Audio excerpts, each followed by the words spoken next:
पिछले वीडियो में हम लोग देखे थे भारत में क्रांतिकारी आंदोलन का पहला चरण वो समाप्त हो गया था। अब उसके बाद है अगला भारत में क्रांतिकारी आंदोलन का दूसरा चरण। जैसे कि क्रांतिकारी जो भारत में हुआ था, जो भी क्रांति हुआ था, दो चरण में हुआ था, एक पहला और एक दूसरा। तो दूसरा चरण का आज देखते हैं। दूसरा चरण में पहला था Hindustan Republic association, Hindustan Republic association HRA।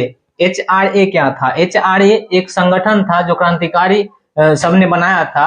1924 में कानपुर में सचिंद्र नाथ सान्याल ने इसकी नींव डाली थी। 1924 में डाले थे, कौन डाले थे इसका? सचिंद्र नाथ सान्याल। उसके बाद इसका उद्देश्य था सशस्त्र क्रांति, मतलब कि सशस्त्र क्रांति की सहायता से औपनिवेशिक सत्ता को उखाड़ फेंकना। मतलब ये भी क्रांतिकारी बहुत जोर शोर से था, और औपनिवेशिक जो भी सत्ता उस पर अंग्रेज जो धाक जमाए हुए थे वो भी उन्हीं के विरुद्ध में था।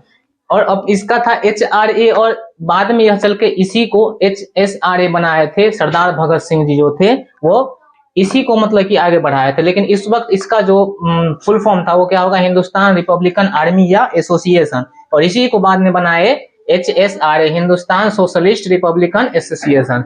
अब उसके बाद है अगला काकोरी षड्यंत्र केस। काकोरी षड्यंत्र केस क्या था?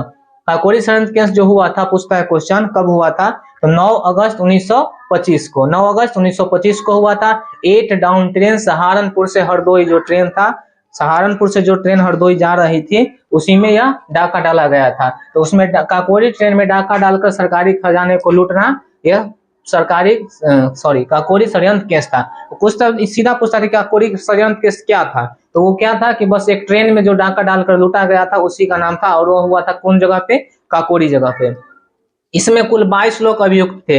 इस घटना में 4 लोगों को फांसी की सजा हुई थी तथा 3 लोगों को आजीवन कारावास हुआ था। और इसमें 4 लोग जो फांसी चढ़े थे वो सब उनका नाम था, फांसी की जो सजा जो हुई थी, एक थे राम प्रसाद बिस्मिल, एक थे राम प्रसाद बिस्मिल, दूसरा थे उशफाक उल्ला खां, और तीसरा थे रोशन सिंह और राजेंद्र लाहिड़ी। याद रखना है, राम प्रसाद बिस्मिल, अशफाक उल्ला खां, राजेंद्र लाहिड़ी और रोशन सिंह।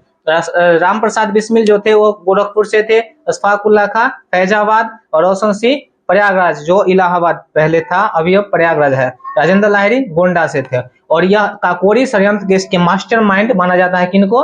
राम प्रसाद बिस्मिल को। और क्रांतिकारी की तरफ से चंद्रभान गुप्त ने इनकी पैरवी की थी। जब इनको फांसी ये सब कांड हुआ था तो इसके तरफ से पैरवी करने वाले कौन थे? चंद्रभान गुप्त, जो बाद में यूपी के मुख्यमंत्री बने थे। वो आवाज रिकॉर्डर से यूपी के मुख्यमंत्री बने थे, बस टच कर देना। उसके बाद इसमें देखो एगो छोटा सा कहानी है इसका, एक जब सुनो अच्छा लगेगा। जैसे कि राम उशफाक उल्ला खां जो थे वो जब एक बार मिले थे क्या? कोर्ट में। जैसे कि ये सब केस हुआ था ना, तो कोर्ट में जाते थे, तो कोर्ट में उनको मिला था, तो एक बार मिले थे बस राम प्रसाद बिस्मिल से। तो अशफाक उल्ला खां जो थे वो बहुत क्या थे? बहुत मतलब कि मजबूत थे, बहुत ताकतवर थे। क्यों कुछ नहीं ना हो रहा है, हो रहा है। तो क्या थे मतलब कि अब देखो इसमें, तो उस वक्त जब मिले थे ना, मतलब कि उशफाक उल्ला खां से, तो उशफाक उल्ला खां से मिलने के बाद क्या हुआ था? पहली बार उनकी आंखों में आंसू था। किसके? अशफाक उल्ला खां के।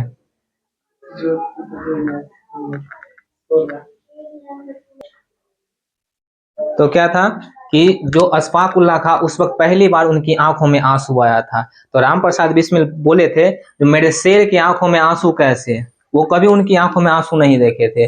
तब राम प्रसाद बिस्मिल बोलते हैं, सुनना, वो एक मतलब थे बिस्मिल जी, वो बोलते हैं क्या कि जो रे बिस्मिल, तुम्हारी धर्म में तो, तुम्हारे मजहब में तो पुनर्जन्म की कथा है, तो तुम्हें तो बार बार इस भारत माँ के लिए शहादत को नसीब होगा, लेकिन हम लोगों का क्या है? मुझे तो बस एक ही बार मौका मिलेगा इस भूमि के लिए जान देने का, लेकिन तुम लोग तो बहुत खुश नसीब हो जो तुम्हें मतलब कि बार बार जन्म होगा और बार बार तुम अपनी भारत माँ के लिए शहादत दे सकते हो। इस तरह थे वो, मतलब कि कौन? अशफाक उल्ला खां। और उसके बाद है, अब आगे देखते हैं नौजवान सभा। नौजवान सभा क्या था? नौजवान, अबे देखो, नौजवान भारत सभा। नौजवान भारत सभा क्या था? इसका स्थापना भगत सिंह किए थे 1926 ईस्वी में। कौन किए थे? भगत सिंह किए थे 1926 ईस्वी में। और सरदार भगत सिंह जी ने 1928 ईस्वी में HSRA, Hindustan socialist Republic association का गठन किए थे। भगत सिंह कब किए थे? 1928 ईस्वी में HSRA का गठन किए थे। और HSRA के सदस्य ने लाहौर के केंद्रीय असेंबली में बम फेंक दिया था। और उसी HSRA का जो सदस्य था लाहौर असेंबली में बम फेंका था। कौन असेंबली में? लाहौर असेंबली में बम फेंका था।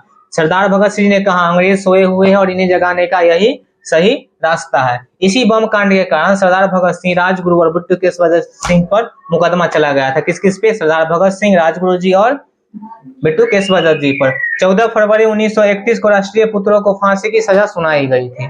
14 फरवरी को फांसी की सजा सुनाया था और 23 मार्च 1931 को वे शहीद हो गए थे। शहीद हो गए थे। और इसी में जीतन दास जो थे, जीतन दास जेल में भूख हड़ताल पर बैठ गए थे और उनकी मृत्यु हो गई थी। अब उसके बाद है अगला चटगांव षड्यंत्र आंदोलन। उसके बाद हुआ था चटगांव षड्यंत्र आंदोलन और इसको देखते हैं। यह हुआ था 1930 में। बंगाल के क्षेत्र में सुरेश सेन ने क्रांतिकारी आंदोलन को 1930 में बढ़ावा दिया। बंगाल के क्षेत्र में सुरेश सेन थे, इसके मतलब कि कौन थे? सुरेश सेन क्रांतिकारी आंदोलन को बढ़ावा दिए थे 1930 में। इन्होंने अप्रैल 1930 को चटगांव में अंग्रेज को शस्त्रागार को लूट लिया था। कौन लूटा था? सुरेश सेन। इन्हीं कारण अंग्रेज ने इन्हें 1934 में फांसी दे दी गया था। सुरेश सेन को फांसी कब हुई थी? 1934 में। इसके बाद आते हैं नेहरू रिपोर्ट। नेहरू रिपोर्ट जो प्रस्तुत किए थे वो कौन किए थे? मोतीलाल नेहरू। नेहरू रिपोर्ट ऐसा लगता है कि जवाहरलाल नेहरू से जुड़ा होगा क्योंकि वो ज्यादा फेमस थे इसलिए, लेकिन कौन किए थे? मोतीलाल नेहरू। देखते हैं उस वक्त जो भारत का सचिव था वो कौन था? बड़कनहेर था। कौन था? बड़कनहेर था। और इसका पहला सर्वदलीय सम्मेलन हुआ था 28 फरवरी 1928 को दिल्ली में, जिसका कोई रिजल्ट नहीं था। इसका दूसरा सर्वदलीय सम्मेलन कब हुआ था? 19 मई 1928 बंबई में। इसके अध्यक्ष थे मोतीलाल नेहरू और 8 सदस्य था। कौन थे अध्यक्ष? थे मोतीलाल नेहरू और उनके अलावा 8 सदस्य था। 8 सदस्य में थे सुभाष चंद्र बोस थे, सर अली इमाम थे, तेज बहादुर सप्रू, मंगल सिंह, GR प्रधान, शुएब कुरैशी, MS अने और NM जोशी।